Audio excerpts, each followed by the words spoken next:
Now, I'd like to tell you who I am. I'm Eleanore Hargreav. I'm from the Institute of Education, UCL, London University. This is my colleague. Eleanore Hargreav from Alexandria University, Faculty of Education. And Faculty of Education at Chance University. so we three are the people leading this project. These people here are the Middle Leaders team who we've been working with over a year, that we're going to enact for you, bring back all those dreadful experiences we've been through over the year for you to enjoy. So would you like to introduce yourselves?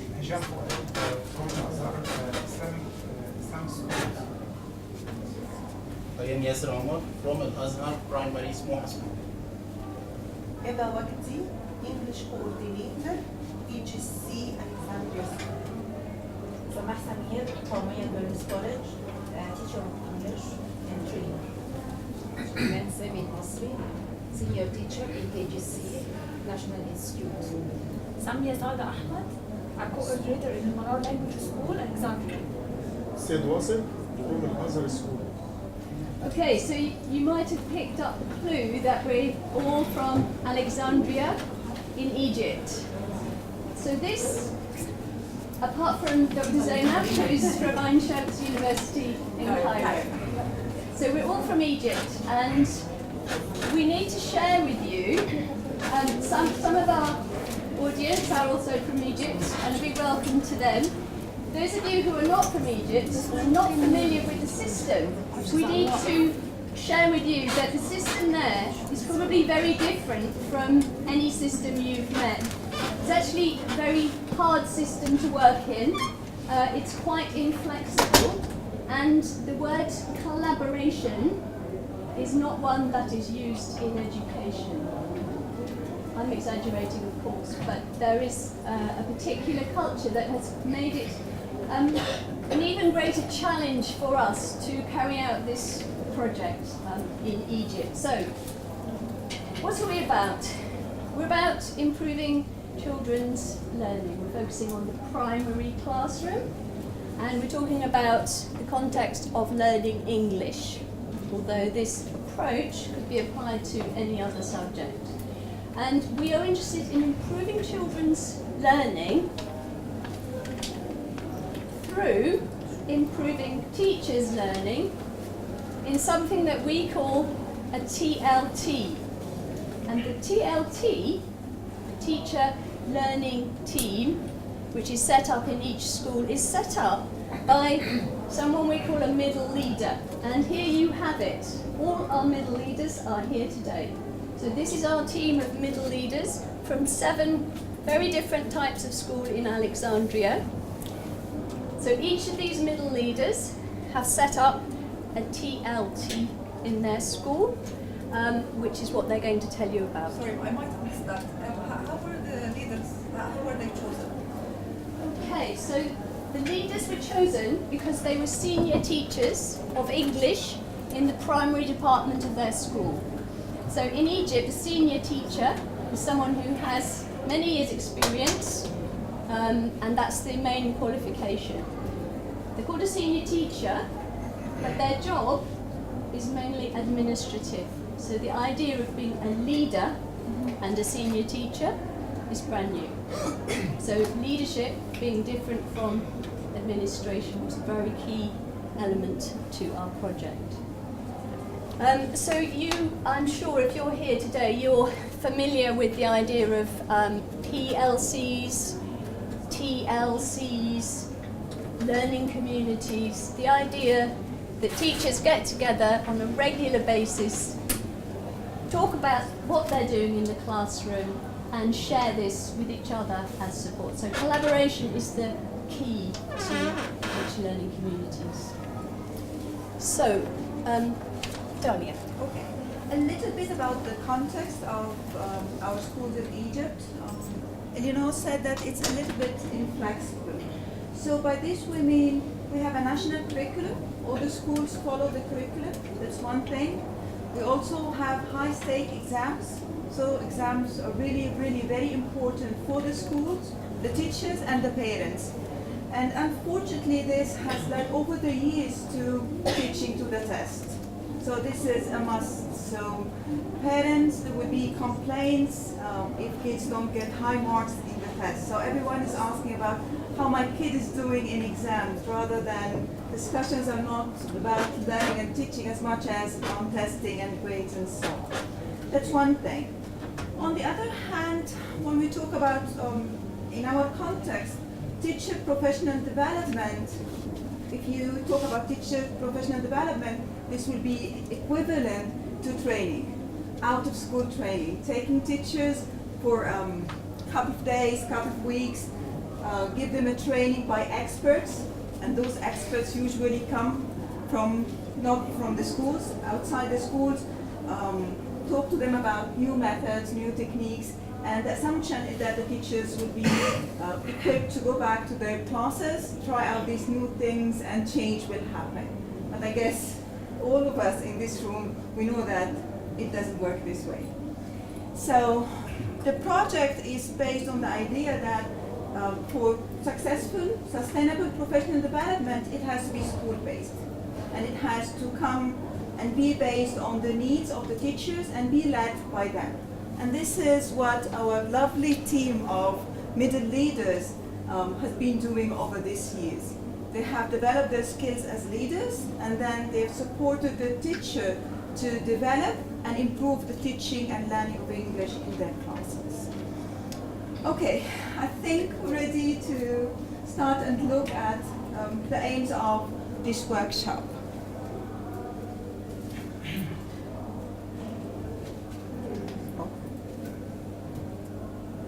What happened?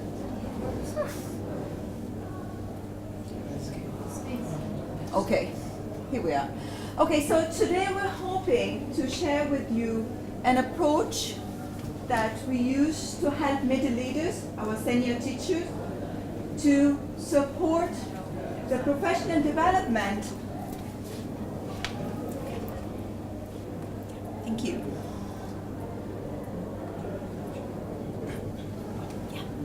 Okay.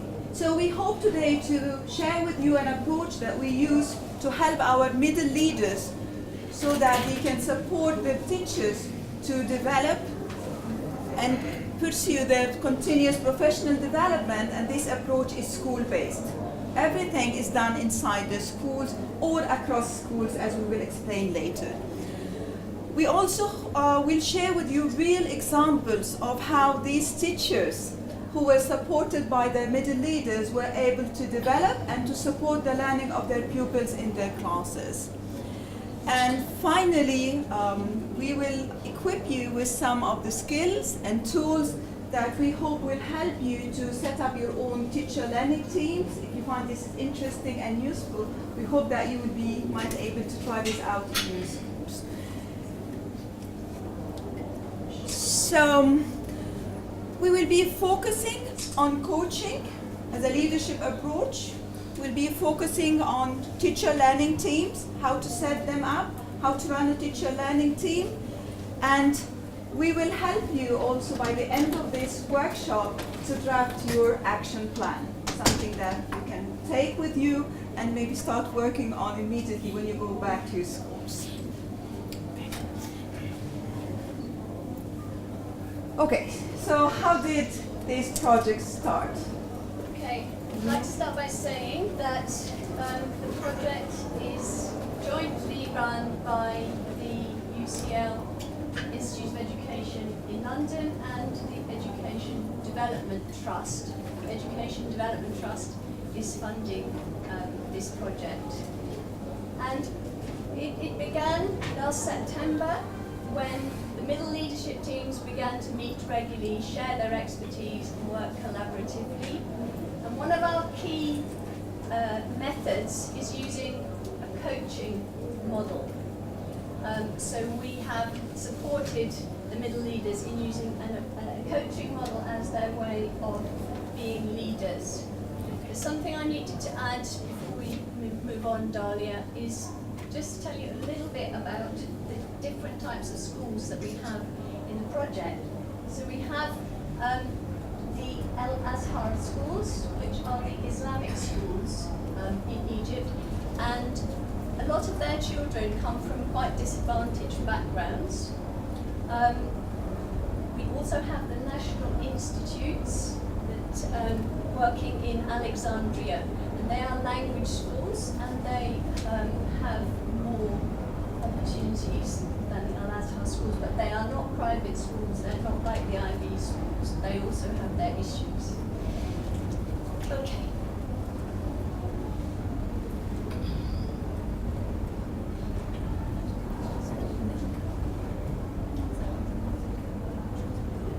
You just have to wait, I think, because it did them all at once.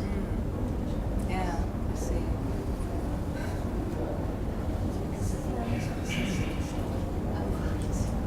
It's because of all the other sessions running.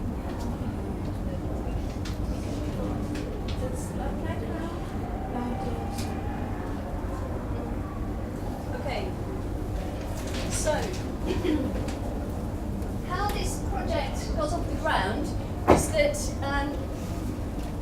the year before last, Dahlia and myself got funding from the British Council to do some research in primary schools in Alexandria. And what we did, we went to nearly 400 children in some of the poorest schools in Alexandria. And we talked to them. We observed an English lesson, and we talked to them about it. And we said, how do you think you could actually learn English better? What do you think the teacher might do? What could you do to make your English learning experience better for you? And the children told us, for example, they focused on the teacher. For example, the teacher has a joyful character and makes us happy, makes us love English with joy and happiness. This was the best way to learn English. So their focus on the teacher was very clear. There he is. There is the kind of teacher they would like to have.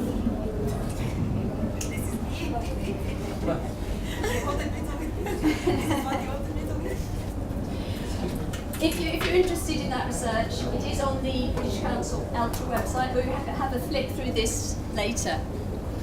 Okay, so basically what was relevant to this project is this fact that the teachers emphasised who the teacher was and how they behaved in the classroom as so crucial to their learning. And that might sound really obvious to some people, but it was not obvious to the teachers in the project, because the tradition had been to go in and do the same thing with the same book all over the country as had been done for many years. So the idea that you could change your behaviour and this would affect the children differently was not something, it's not that they couldn't think it, obviously, but that it wasn't the way people generally thought. And I think in this research, after talking to the children, we fed back to the teachers. And one of the first reactions we got from the teachers, one of them sat back and said, so do we make a difference? Does it still matter? We think that we think that we all take private lessons, it's only the tests. So what I really do in class will make a difference. And looking at this, they were it was like an eye opener for them. And some of them couldn't believe that they really could make that difference in their students' learning.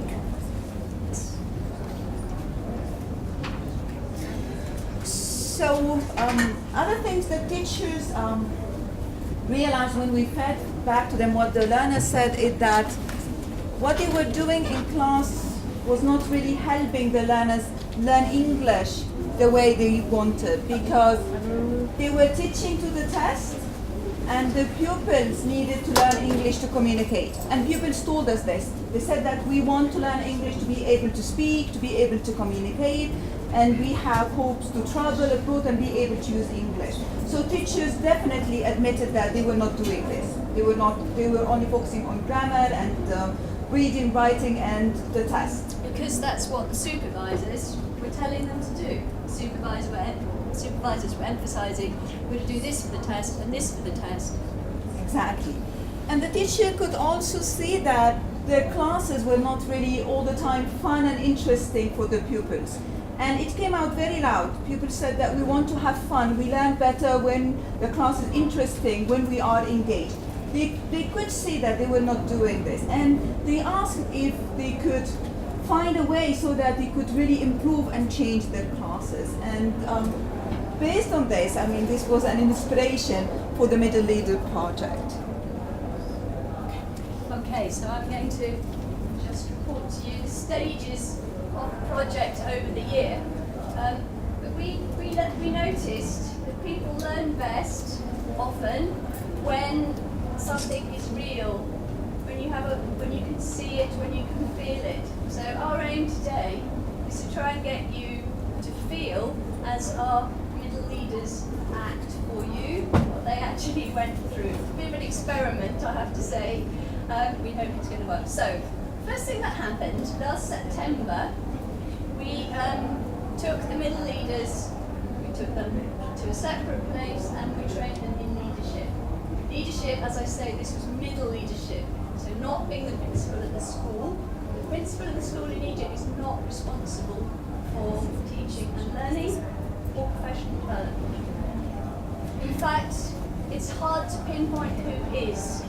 So we decided to make these middle leaders, who were senior teachers, to be that person that was responsible for the teachers in their group to be middle leader, to be, I'm trying to say, led.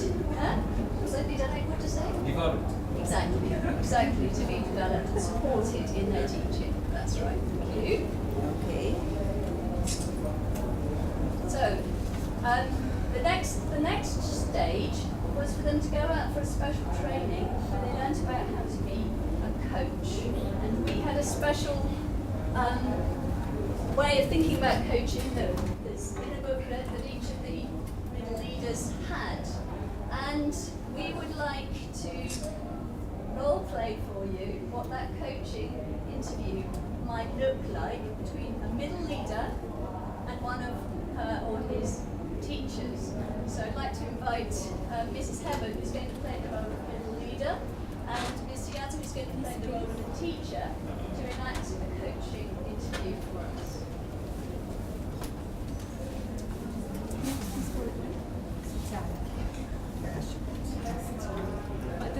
Please use it.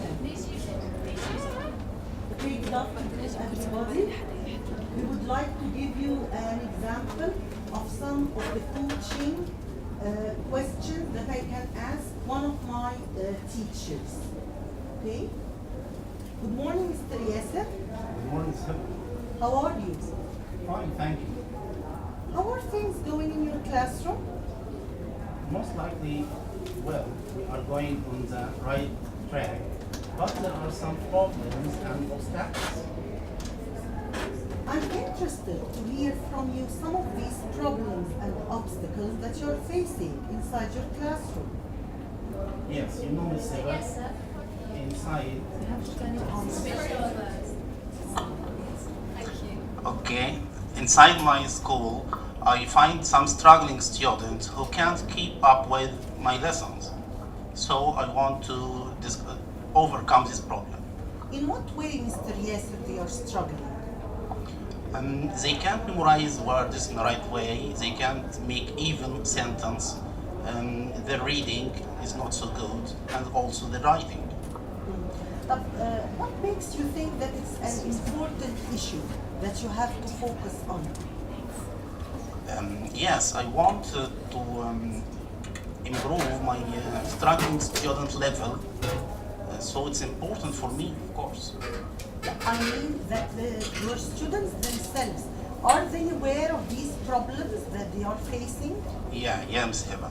When I asked some of my students, why don't you like English? And they reply, Mister, I can't memorize words.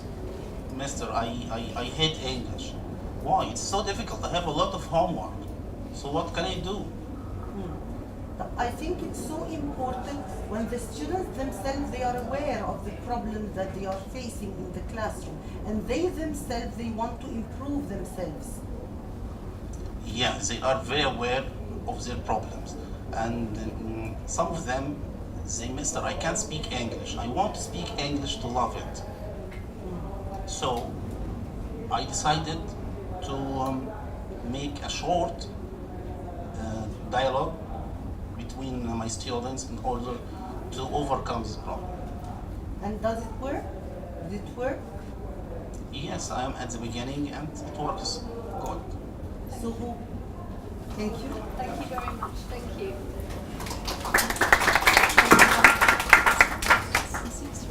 Okay. What did you observe? What are some of your observations about this dialogue between the middle leader and one of her teachers? Yes, please. It is not direct instruction. She tries to understand his problems and she gives him the opportunity to express his challenges in his environment, in his school, and she tries to explore using the questions. She's a new education strategy. Thank you. So many things here. She's listening, she's trying to explore, she's trying to understand rather than telling him what to do. Any other observations? Yes, please. She's trying to help them. Thank you. So the focus is on what the teacher wants to do, not what the middle leader herself thinks is important for the students. Yes, please. Well, it's less intimidating. It's not the traditional way of interviewing. My boss is interviewing me and getting into my details and getting into my business. It's more like a friendly basis. She's trying to get what lies beneath actually what happens in the real classroom, what problems he might face. And as Noor has highlighted, she's using the kind of essential question, like what happened in the classroom, what happened through the teaching process. So it's different than what we are used to. Thank you. Exactly. Yes. The headmistress asked the teacher an important question when she asked him about do the students themselves feel the problem, because if they didn't feel the problem, it doesn't work. Thank you. So after our middle leaders participated in this training for coaching, we asked them to go out to their schools and have coaching conversations with their teachers and with their pupils. So we encouraged them to find out what were the challenging areas, what was not really working well in their classes, what the teachers were thinking about this and what also the pupils were thinking. So the idea was not for the middle leader to go there and decide for everyone what they should be doing. So, excuse me, it's more like mentoring rather than guiding or having the upper hand in guiding the teacher to what to do or not to do. Yeah, it's more of supporting the teacher and believing that they can decide for themselves with little bit of guidance and support. Some people would call it mentoring. In my background, I would call that mentoring, but some people call it coaching and they do it the other way around. So indeed, it means that you put the responsibility back onto the person and don't direct them, but support and guide them. Through their own reflection. Exactly that. Thank you. Yes. Yes, please. So I was saying that the method was inviting the teacher to think more about what is happening in their classroom, and the most important, there was no judgment. So it's not judging him or her, she was trying to put it in front. So I'm more aware of what's happening in the classroom and what. Thank you. I think we're hearing very important keywords here: non-directive, not judgmental, not having the upper hand, guiding, supporting, helping the teacher to think for himself. You wanted to say something? Yeah, I just wanted to say I think there is a difference between coaching and mentoring. There is, yeah. In that a coach doesn't necessarily need to know about what's the subject area or the task, whereas a mentor has to have some understanding of the challenges that the person is going. So you can have a coach who is not a footballer coaching footballing skills, but you need someone who is a footballer to really mentor to move on the skills. Well, on that definition, we're talking about mentoring then.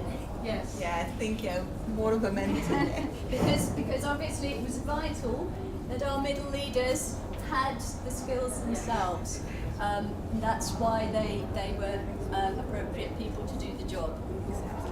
So our middle leaders so far have received training on leadership, coaching skills, and then came the exciting bit, how to start forming and leading teachers' learning teams. Indeed.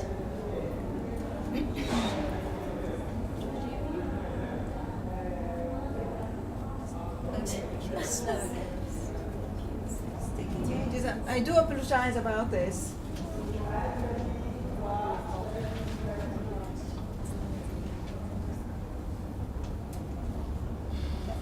Okay, yes, so principles of the teacher learning teams.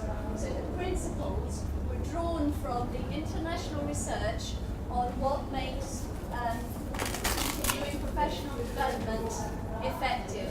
So the whole idea of the TLT, or originally TLC, was that it was based on this model of international research about what works, what really gets people learning. So here are the principles, and I'm going to invite middle leader Sama, if she would like to take the hot seat. Understand? Okay. So the first principle is that it's the teachers themselves who identify the need for the development and the content of their professional learning. So, Sama, could you explain how that's applied to you and how you recognise that in the process? I think the teachers are the only one who knows the problems that the students face, their levels, background, and what they need their students to improve. So they are the only one that has to decide what skills they need. الانترنت هلا هرس Nobody else can في وسع انت عندك قد ما تخلي تجربي what they need. شوف عندك لا لا ما عندك من It's the teacher themselves who recognises the need, then that means they're actually interested in solving it. So if you've got an issue in your classroom you're finding difficult, and you don't like finding it difficult, it makes your life a nightmare. So you've got a real personal interest in solving that problem. At the same time, you're helping all your pupils. So it's more or less like an action research. It's a process that is based inside my classroom, and I try to figure out some kind of solution. Exactly. Again, action research has so many different models that we, in the end, avoided the word, but yes, you're absolutely right. Yes, thank you. Sarah, would you come with the microphone because of all the noise outside? Would you mind? Is that on? Yes, that's on. Okay, so the second principle. The second principle is that teachers reflect. Again, a word not used in the system. Reflection, so important, so difficult to do it genuinely. Challenge each other, and another very difficult one, really collaborate. Can I just ask Samat to explain how she experienced that? Yes, the project gives us the chance to visit each other classes because the academic year is very fast and running, and we don't have time to do any class observations. So it was a very great opportunity to visit each others and observe classes, exchange experience. And lots of talking, making time for talking. Talking about learning, not about where are we in the curriculum, why weren't you at your lesson yesterday? No, about learning and teaching. Okay, the next principle, and this is one we struggled with, the school, especially its leaders, makes space and gives support to teachers. Without that, any development project will fail. So, Sana, your reflection on that.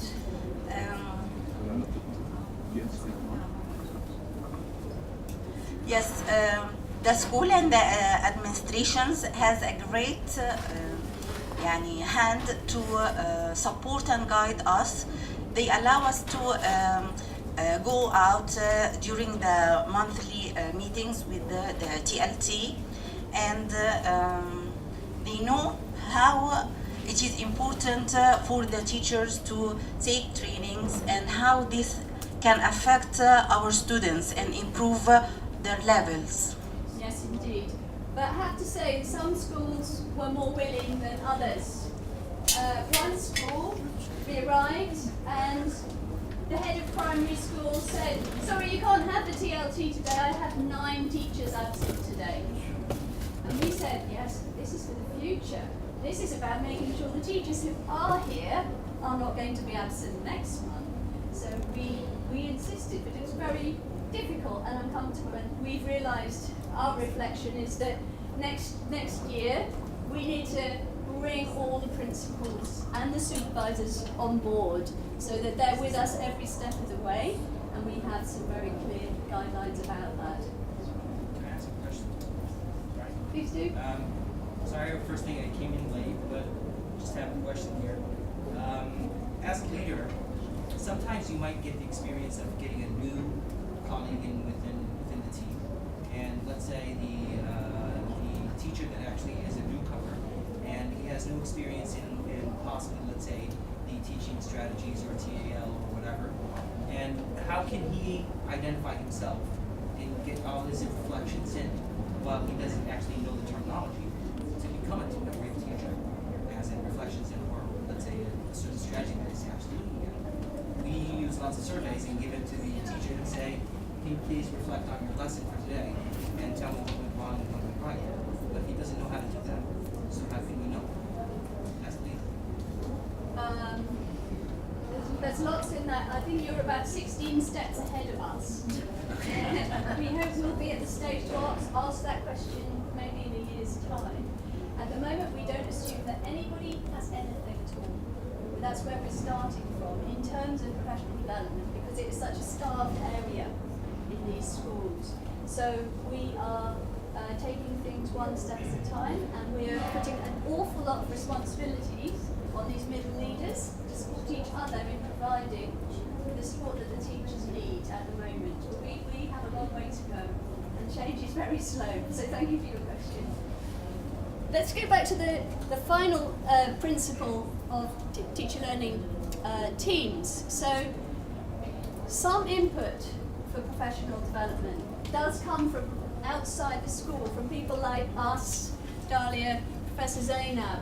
We've flown in to do our bit of training, and I think it's very, very important and valuable. However, the main learning for the teachers is in the classroom where they're doing their everyday job. That again is very alien to the idea of the supervisors in Egypt.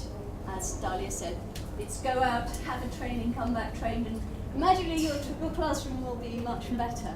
So we know it takes, and we've learned, haven't we, Dalia? Yes, we have. That it has to be constant in the classroom, constant emphasis and development, and we're obviously working on that. It's not easy. Sarah, over to you. Okay, I think trainings are very important things for the teachers. They are the vitamins that refresh and update his or her knowledge. So they cannot get output without taking input. So when they go to any training course, they update their knowledge, take and learn new techniques that they can refresh their classes and be more creative and motivating teachers. So there's an advert. So they are very important. So the outside trainings are very important. Yeah. Then followed up systematically and continuously in the classroom. Thank you very much, Ms. Sama. So you've heard about the principles. We also made sure that learning was taking place all the time. So this is the teacher learning team cycle. This is a cycle that teachers get involved in so that learning is continuous, it does not stop. And Ms. Samia will explain to you more how she and her team were involved in this cycle of learning. Okay, hello everyone. Okay, first of all, switch it on, put it up to your mouth, please. I think it's on. okay. First of all, the teachers, my teachers, sit together and decide what problems they are facing or what kinds of improvement they want to change, to do. Okay. Secondly, they decide either to work in groups or individually. Okay. Step number 3, they select one specific thing they want to change, only one, and they will work on it the whole month. Step number 4. Okay, each teacher invite a friend or a colleague to do a peer observation. This observation is for support, okay? And after attending his lesson, he gives him a supportive feedback. In other words, he will talk to him about the lesson. You have done good work, but why don't you choose another activity? Why don't you alter the technique? So the feedback, sorry? Yes, they discuss everything and in a supportive way. Later on, after the observation, yes, all of the teachers, my teachers, sit together with me and we share the experiences we had in our classes for this month. After that, the whole TLT to get together and blah blah blah. Yes. Next step, yes. One member, every month, get a new knowledge she got from the internet or research or whatever, and we can share this with all our friends. One more step, okay? Each teacher sit down, write an action plan with me. This action plan, he wants to improve one aspect, one thing, and he will work on it the whole month using the five minutes activity, and then we sit together and the cycle goes on. That's it. Thank you. So as you see, it's a cycle. So it starts with them sitting together, deciding on an action plan, working together, supporting each other, and they take a month and then get back together and talk about what really happened during this month, what worked well, what didn't work, and why, and how they could do things differently, and then start another cycle of a new action plan. Okay, so in this picture you have Mr. Syed here with his girls in his class in Alexandria, and Mr. Syed had on his action plan he had identified that speaking was the issue in his class, that although his kids were good at reading and writing, when it came to speaking they were struggling. So he tried to design a 5-minute activity that would address that particular point. And what he came up with was that they did, he grouped the girls and they did a play, a live play, and then performed it to the rest of the class. So each group had an opportunity to do that, and they were very, very excited about it, and lots of speaking was heard. I need to just highlight something. When the teachers do their action plan, we agreed that the action plan will be something very specific and very small, and this is why you see the 5-minute activity. So we agreed that the change they will initiate will be something that they can do for 5 minutes, either every day or 2-3 times a week. And there is a reason for this, because the syllabus is really long and very demanding, and we have exams. You won't believe how many days are spent on exams, and we have supervisors who are demanding and they need to see things. So we wanted to start with something that's practical, that's visible, and we didn't want the teachers to feel that it's like extra work. We wanted them to feel that it's something small and manageable. And actually it has worked well so far with the 5-minute activity and with a real impact. We are thinking though, aren't we, that next year we should probably more closely tailor it to the curriculum, because even though it was 5 minutes and even though all the teachers agreed it was valuable, there was still this voice in the back of their minds, but how related to the curriculum is it? Usually it really was, but we thought we'd be very explicit about that maybe next year, so that there's no doubt that this is feeding into better exams, covering the curriculum, but doing something in a different way. So now, on that note, Mr. Yasser is going to do his 5-minute activity with you here now. So just before he starts, this is what he did with his Year 4 class. Now you, depending where you come from, you may think, well, what's so different about that? Let me tell you that in that school, nobody ever in the history of the school had used pair work. They had children come to the front and with the teacher have a dialogue. They had said, okay, you and you can have a dialogue. They had never done all the pupils having dialogues together, so that all 60, 70 of the children, which most of the classes were all speaking English at the same time. They were all practicing English. So Miss Yasser, very bravely I must say, tried this activity. Let's see if it works with this class. You better have the mic. The mic, yes.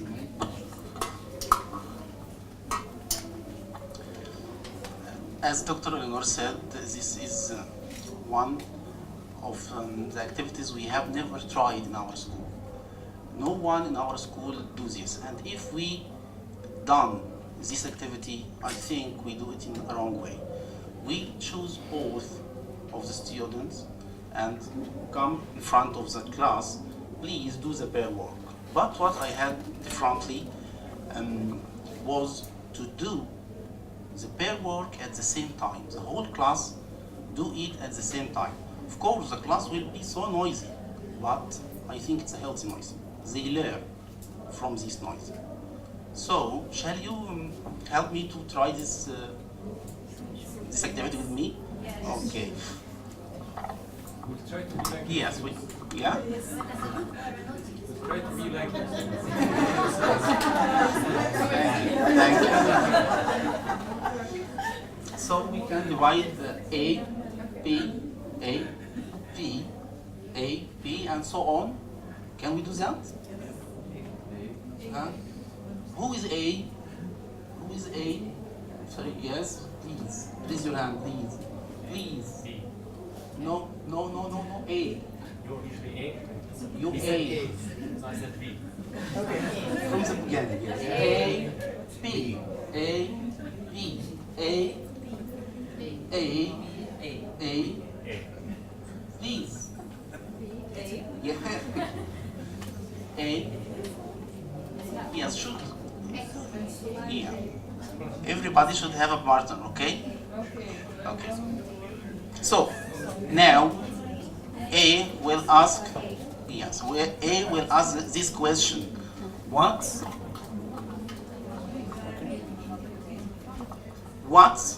your favorite sport? Okay?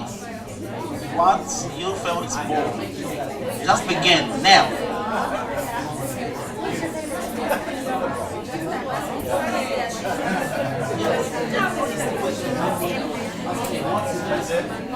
Okay, okay.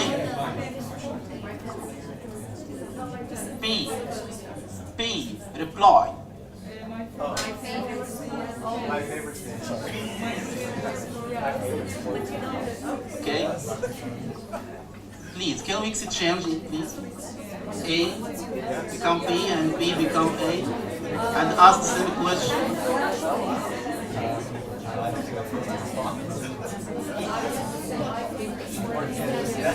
Can you do that?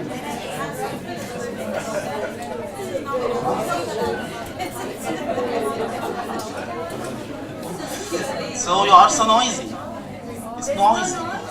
Noisy, yeah, but healthy. But healthy. But I think it's a healthy.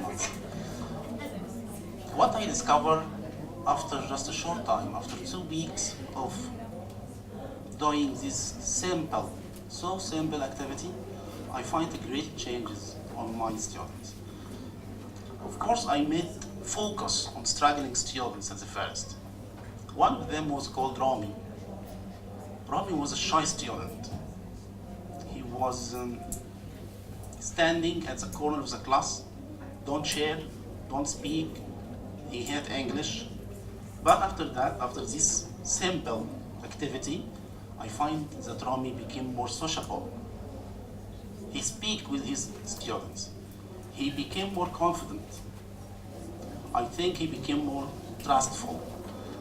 So, me as a teacher, I became satisfied. I felt I can make a difference. I'm not only learn English language. I can change the personality of my students and turn him from shy one to a sociable one, and to discuss and speak with his friends. Thank you. Just show them the flashcards to pronounce the sentence. Yes. Just show up the flashcard or show up. Both. I show them, show the cards, And and then you read it. yes, You read it before the children. of course. And I developed it more than that. I made a whole dialogue with my students. Thank you. Thank you. So when Mr. Yasser actually did this activity, he actually got a student out and he modelled the A and he modelled the B before asking the A's then to begin. He also, after he had done what he did with you, he then said, okay, are you an A and you're a B?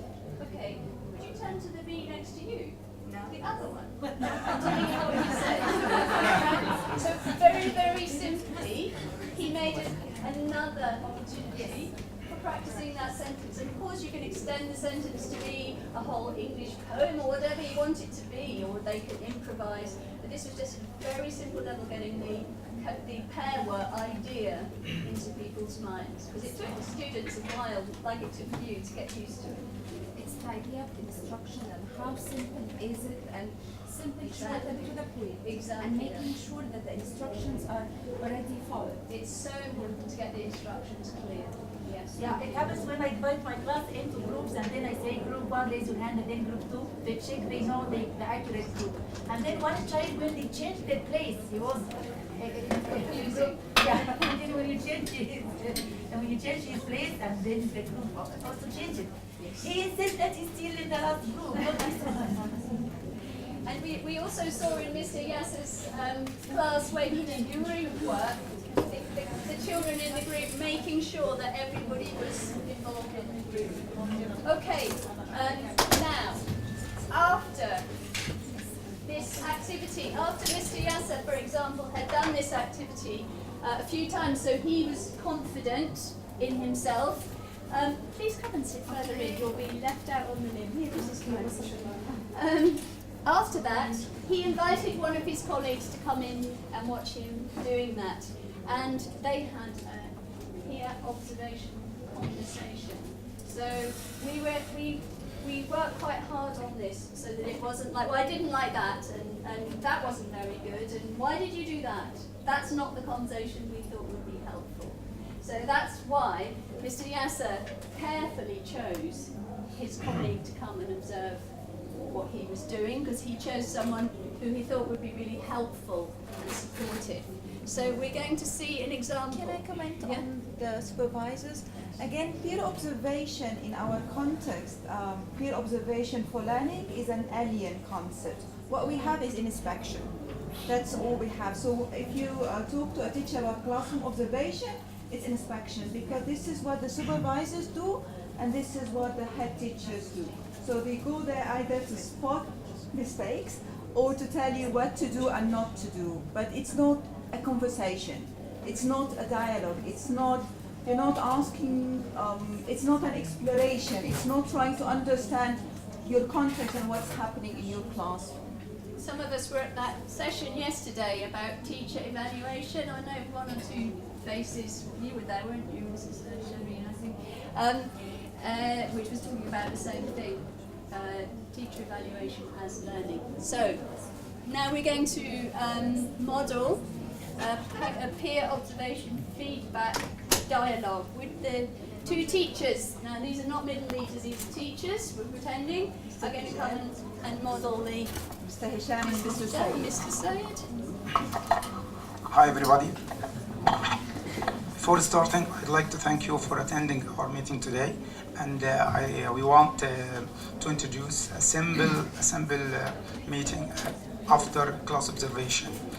Hi, Mr. Sayed. Hi, Mr. Sham. It's my pleasure to attend with you in your class for some time. Yes, but what about the Shy student? Wow. There were two students at the back. They were out of control. They didn't pay attention. But when you started to talk about with them, they started to participate with you. Oh, I should use new technique. I should encourage them and motivate them. Next time. Yes. Well, have you ever tried to participate to divide them into pairs? Oh, that is a great idea. I'll do, and you can observe me next time. Thanks, Mr. Hisham. You're welcome. Thank you. So, any observations here? Any comments? Okay. So again, somebody there. Yeah. She's hiding. Yeah, I'm sorry. What I just saw actually reminds me with the first boss that I worked with. She had a 40 years experience. She was the one who really taught me how to teach. What she did was getting into the class and then doing observations. She started with the good things, and then what she did say, this, you did this and it led to this problem, and the alternative is to do such and such. So that was his way for teaching me how to teach. It was, as far as I know, it's called the sandwich method. Yeah, the sandwich. Yeah. And it was very easy for me to accept all her criticism because of the way she started and the way she ended. With a positive thing she starts and with a solution she ends. When our middle leaders and teachers do the peer observation, it's not for the whole class, it's only for the 5-10 minute activity, because we know they're busy people, so we want again to be practical and down to earth. And the teacher, when he or she invites colleagues to the classroom, they decide for the teacher what to observe. So they tell him, they give him either questions or they discuss about specific things that the teacher should go to the class and observe and feedback on. So it's the teacher leading actually the classroom observation. And because they choose each other, so it's done totally on friendly basis. And we encourage the teachers very much to use reflective questions to challenge each other and help each other to think more about what was happening during these 10 minutes. So far, our middle leaders received the training, the TLTs are running now. We have the action plans, the peer observation, the monthly meeting. And in this project, it's all about collaboration and working together. And we do this at 2 different levels. And as you can see, the boxes, the dark box represent collaboration across schools. The Islamic schools and the NI schools, National Institutes. So the 7 schools in our project, and the middle leaders do this because they come together once every month. So we take them out for a couple of hours every month. They get together and they talk about what's happening in their schools, the TLTs and the action plans, and if they're facing any challenges, they get support from each other.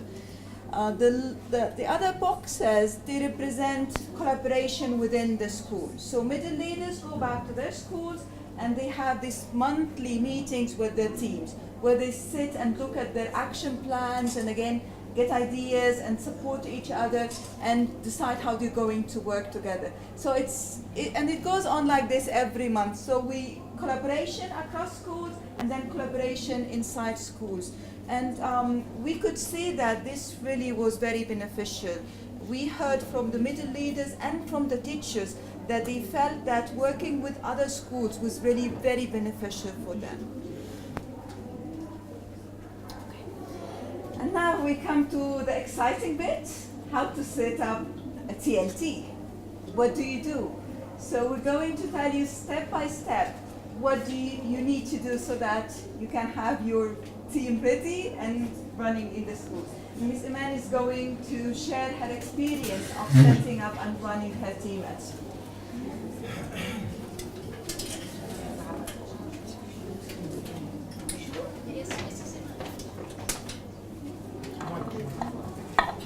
Hi everyone. In order to start or run a teacher learning team, my teachers.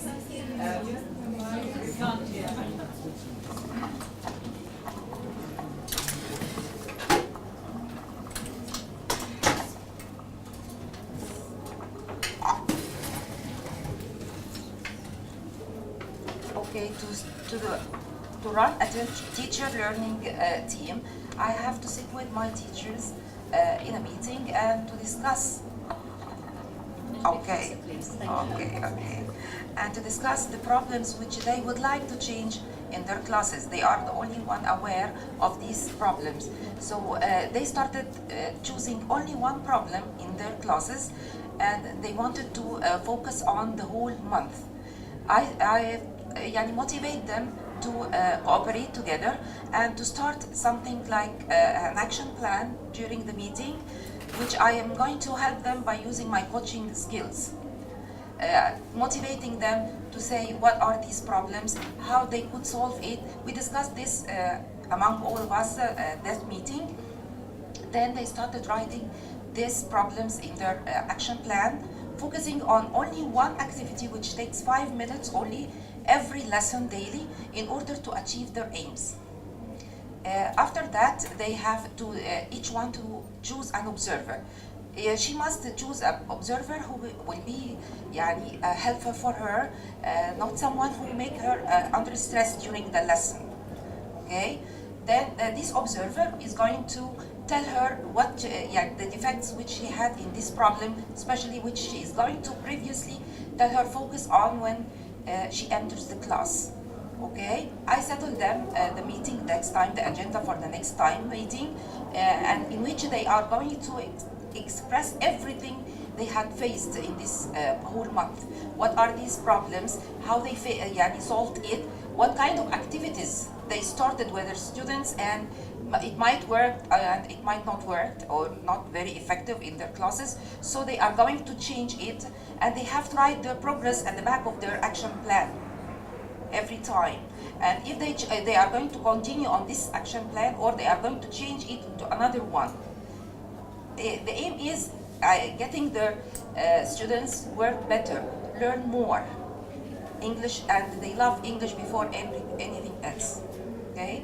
Then we discuss any inputs which they can get. Like if anyone of them attended a seminar, she can tell us about it, or a research. She has done any research. All this will be helpful to the others. Okay, we can have something like WhatsApp group in order to discuss everything together, be ready for any help to each other. Okay, any question? Yes. Concerning the problems that were teachers from the team that you are supervising or you are coaching find in their classroom, do you ask them to find a solution for these problems themselves? Yes, they have to find it. We can discuss, and she can come up with an idea. Maybe her friends are going to help her with different ideas. Maybe after this month, after she had worked with one activity, she found it's not effective in her class, it doesn't achieve her aims, so we can help her with different things. That's why we say the input is very important, because each one is going to supply or give any help to the others by any kind of research or any kind of activities, maybe videos, which we have got from online videos or something like this. So you brainstorm together with the whole team brainstorm? The whole team, yes. One problem that one of the students, one of the teachers... Maybe they have different problems. They mustn't work on one problem, the whole team. Each one has got her own problem. But when we meet, we have to solve the problems together, all the problems. And we always be online together, or maybe we can help each other around the school at any minute. Can I invite you to keep your questions until the end? I hope that things will become clearer with a little bit of an acting show we're going to do now. Thank you very much, Mrs. Eleanor. Now.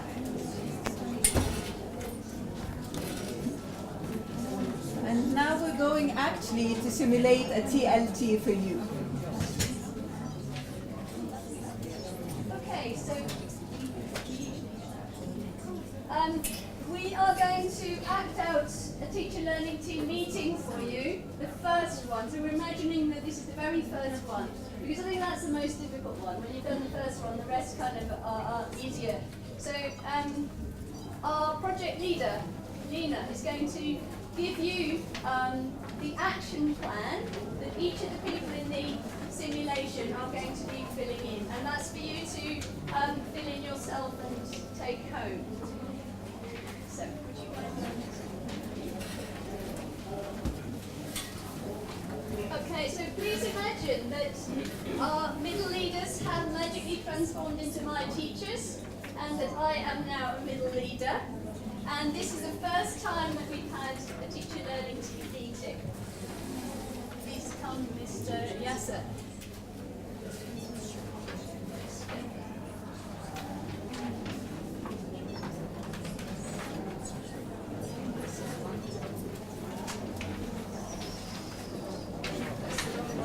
I've got that. It's fine. Okay, so should we just wait till we get the action?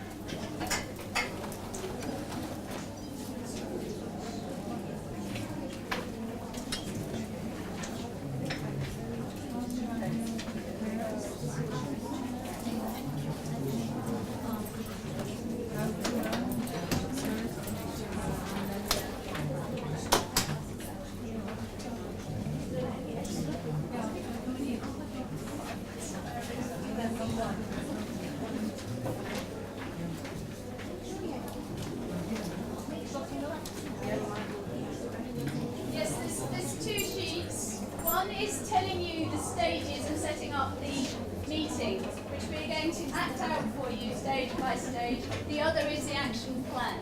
We also have the stages on the screen, so you've got belt and bridges. So everybody's got what they need. Have you got your action plans? Yes. Right. Okay, so welcome to my teachers. It's great that you all volunteered to be here without any pressure. It suggests to me that you really value the learning of your pupils.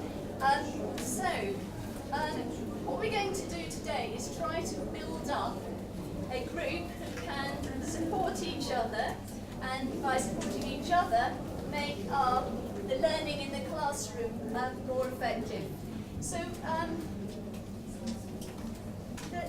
the most important thing about this group is that you feel free to talk among yourselves and with me about what happens with you and your students in your classroom.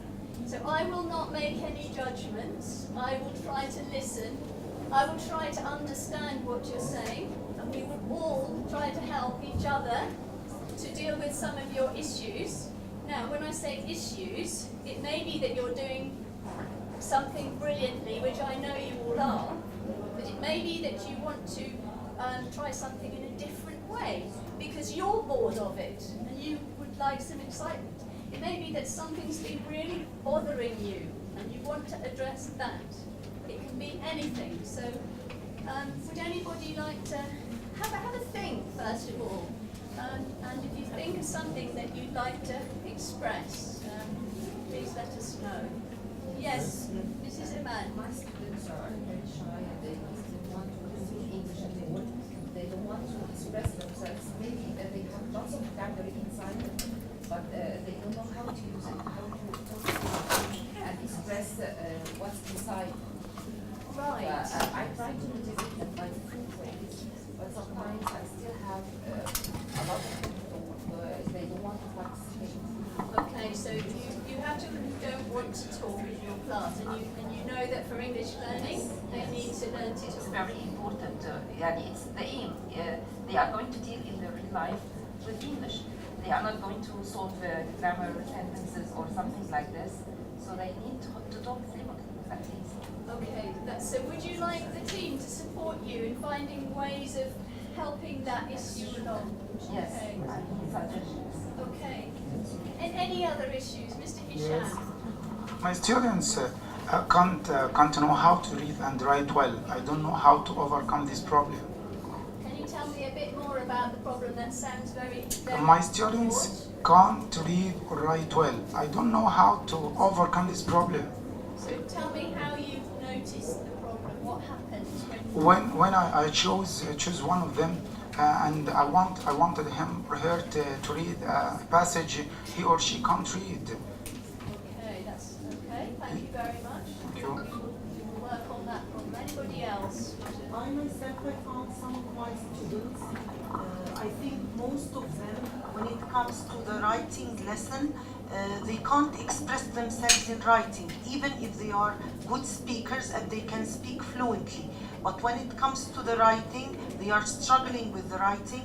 Maybe I think because the way they are thinking in Arabic, so when they come to express themselves, so they are expressing themselves in Arabic. So I found it a great problem. Okay, thank you very much. Donna, do you want to? Yeah.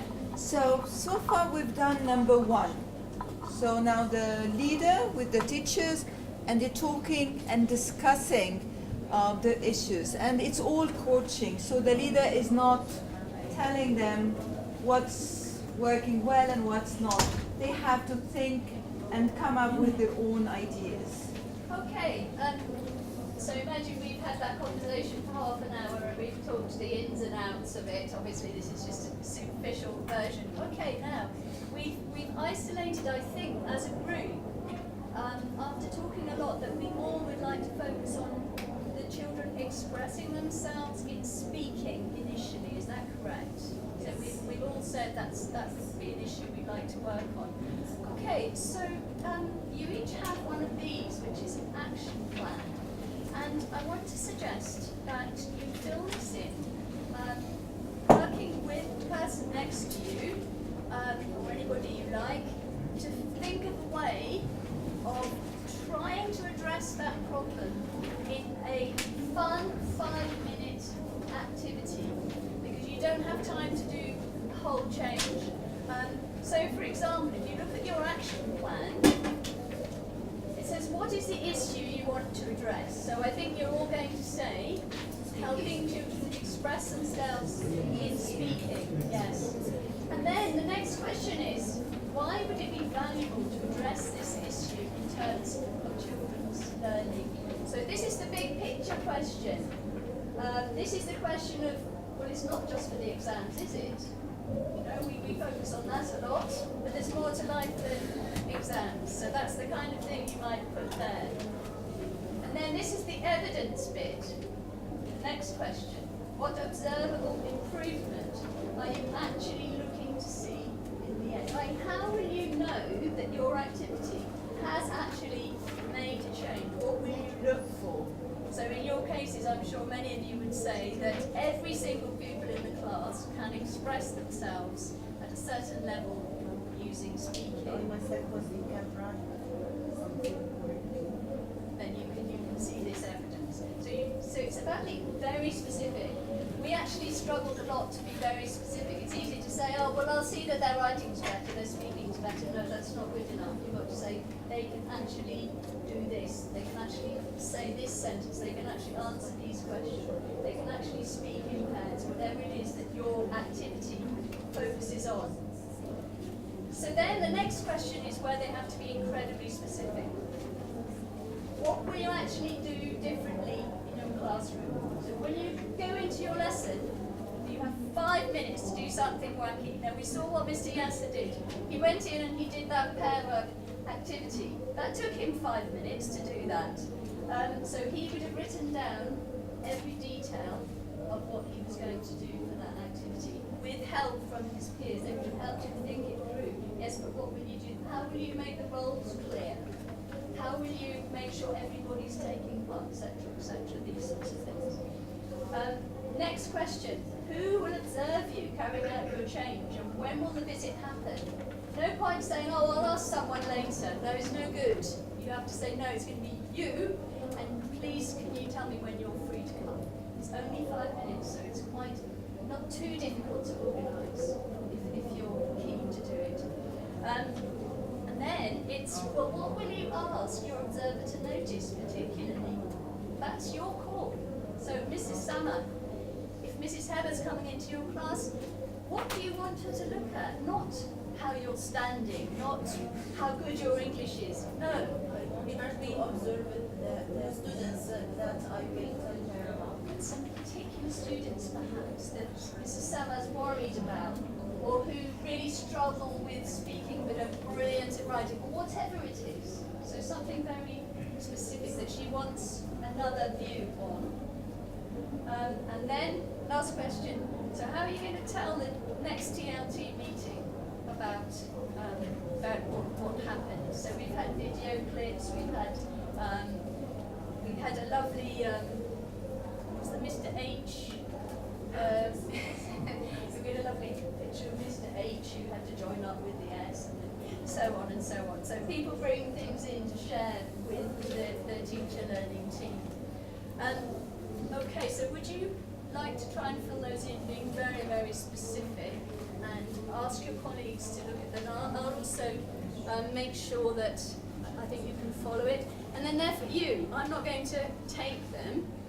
They're for you to use every day when you do your 5-minute activity.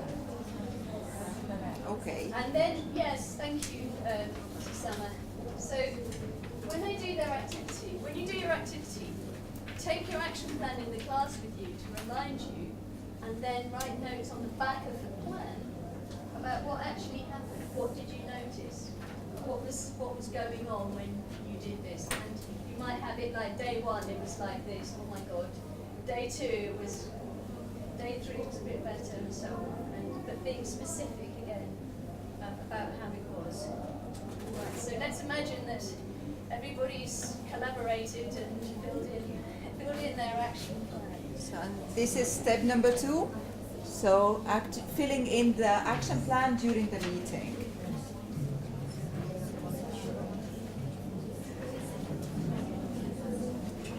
Okay, let's imagine that that's finished. Shall I miss the... so now I'm going to tell them, okay, our next meeting is in 1 month, and this will be the agenda.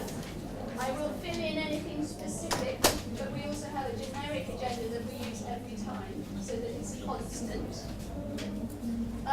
So, have you all decided who's visiting who, and what you're going to talk about? Yes, okay, brilliant. Okay, now is that moment in the TLT when we bring the outside into the TLT. So, for 5 minutes, we bring in some research. Somebody brings in, it could be me as middle leader, or it could be one of the teachers, some interesting research that they've read about, that they know about, they've been on a training about. And this is to simply take the teachers out of their comfort zone, if you like, and expand their ideas, because there's so much you can do as a group. For example, this was one that we used. We actually weren't very good at doing this bit. We were so absorbed in everything else. But we did do this on one occasion. And so Dahlia showed the learning pyramid in Mr. Hisham's TLT. And we all discussed this and what its implications were. Do you want to very quickly talk me through? Just to show the teachers what's the difference in pupils' learning when it's teacher-centered.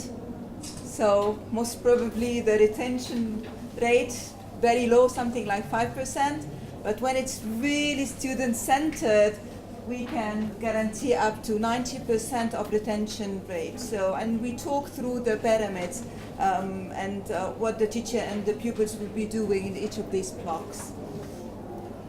Now, thank you very much. And so this was our flying visit from outside, and then that's the end of the TLT. Now, we've got 2 options for the last 10 minutes now. One is that we leave it open for teachers, for questions and answers, which I know you will have lots of. The other was that we were going to invite each middle leader to sit with a group of you and help you fill in action plans. Questions? Anyone else feeling? What would you prefer?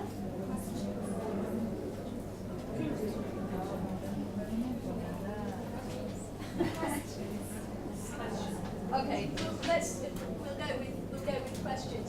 So please feel free to ask questions to anybody among our whole group. We're all here for you. Yeah.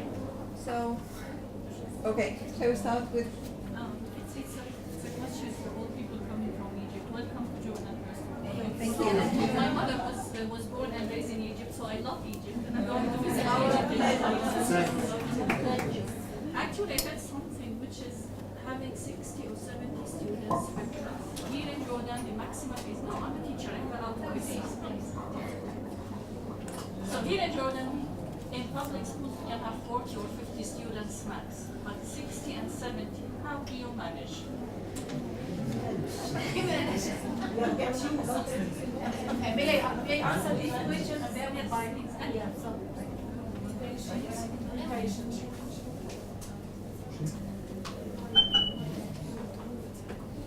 I think the correct class management. If you can really manage the class management. If students are very interested in the lesson, they are going to concentrate with the teacher. She makes them feel that they are interested, excited. She involves them in different things to do, activities, something like this. Most of the class are going to concentrate. Only the weak students, maybe they are going to lose interest sometimes, but she can put them among the others, among the good ones, and they can motivate them to work with them in the same way. And does it work? We did it. Yeah, we tried this before, and we thank God. Yeah, it got it. Let me add something, please. The problem isn't in the amount of the student. The problem is the small area. And it depends on the teacher himself. Is he a self-confident teacher may control the big classroom? It depends on the teacher, the personality of the teacher, who can control it or not.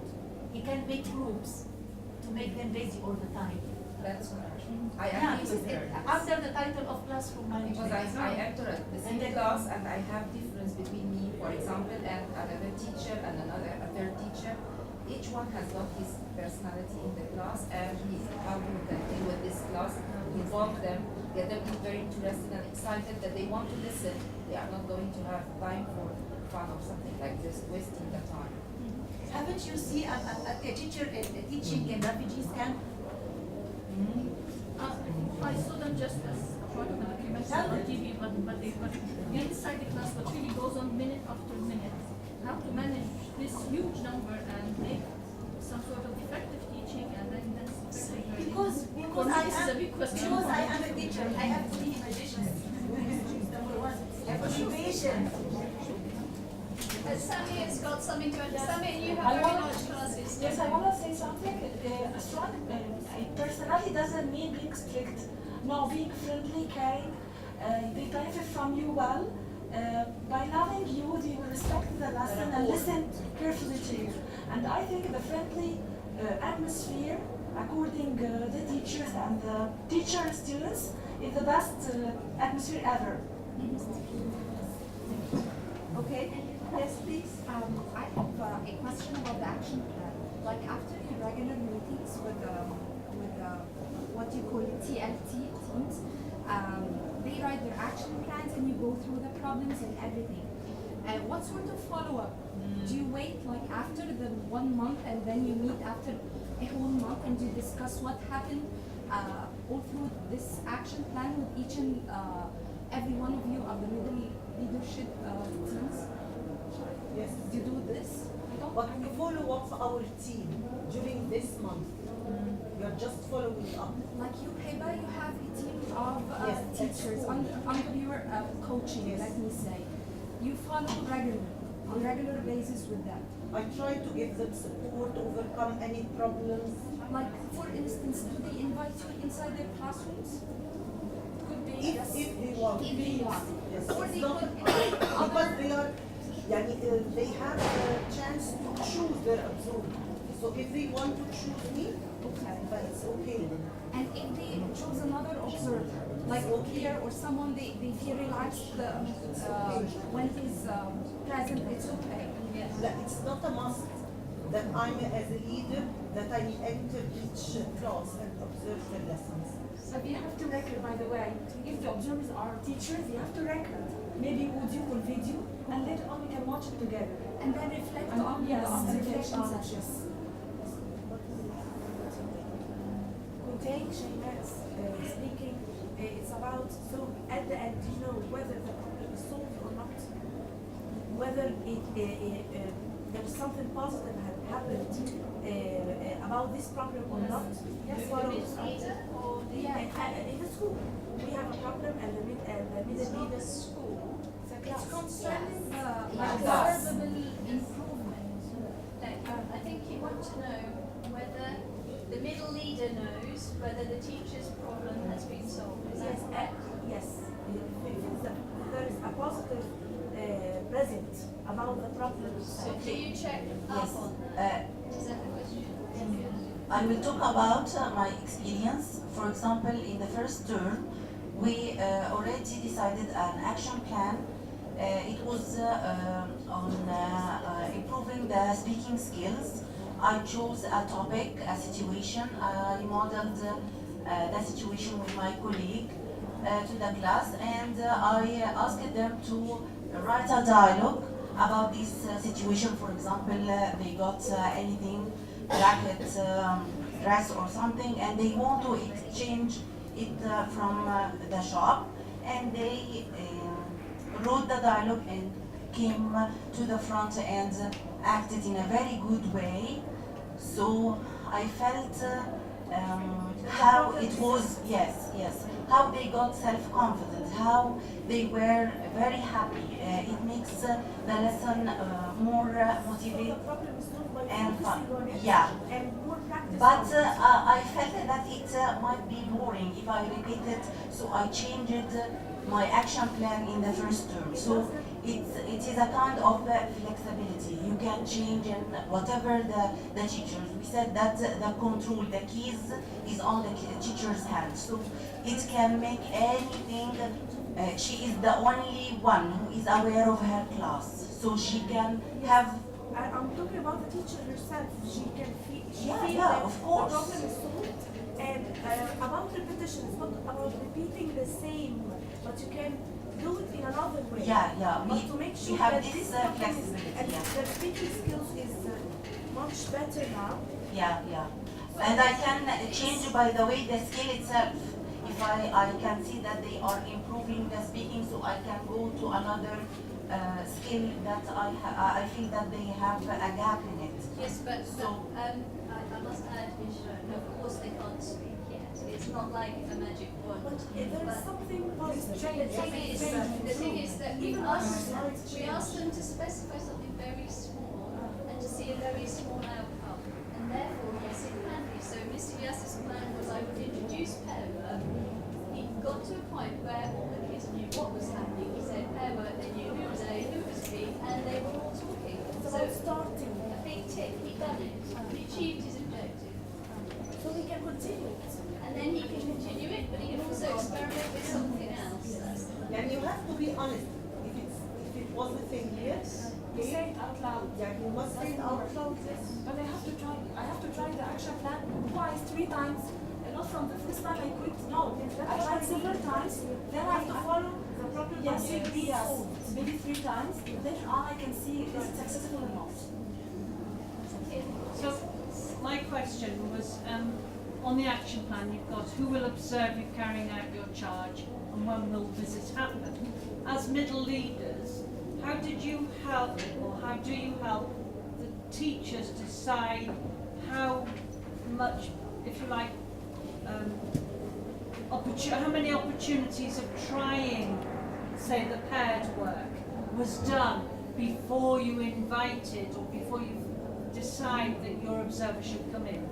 Because So, for example, I would not want to try something out, and on that time I'm trying it, have the observer come in. How often should I have tried it? How would you advise? We left it to them, but we suggested not the first time. Wait till you feel confident and then invite them. But it's up to them. If they felt safer having a colleague there for the first time because they were worried, you could also do that. Did anybody do that? We didn't invite anyone from the first time. No one invited you?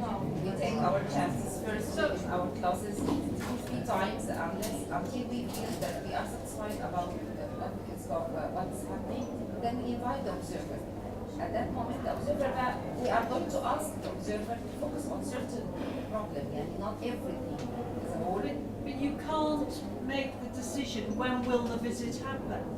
No, we arrange. I arrange it. Yes. We arrange according to the timetable. They do the activity every day, so they can say, okay, by next Thursday, I've done it 4 times. So, I'm sorry, I misunderstood. So the filling out of the action plan isn't completed on that first discussion.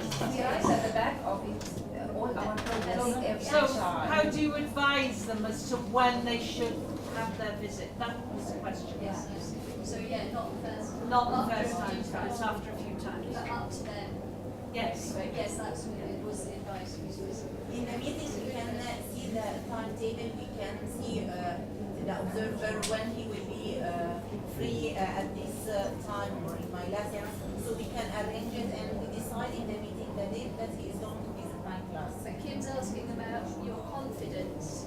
How can you tell in advance that you'll want them on that day? If you're starting a new activity, how can you tell that by Wednesday you'll be ready?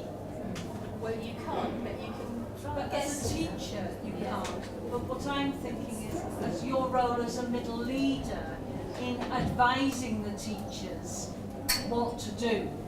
I'm thinking more of the process of this rather than It's the not really actual carrying something out of the. we've focused on yet. But Sorry. No. These are the things that this is a pilot year that we're going to work on next year. So everything you say, we're going to take on board and learn for next year. So it's a good idea. Yes? No? I think it's 4 o'clock, and I think we have to say, first of all, can I, on behalf of Dr. Zaina, Dr. Dahlia, and myself, to say a huge congratulations and thank you to the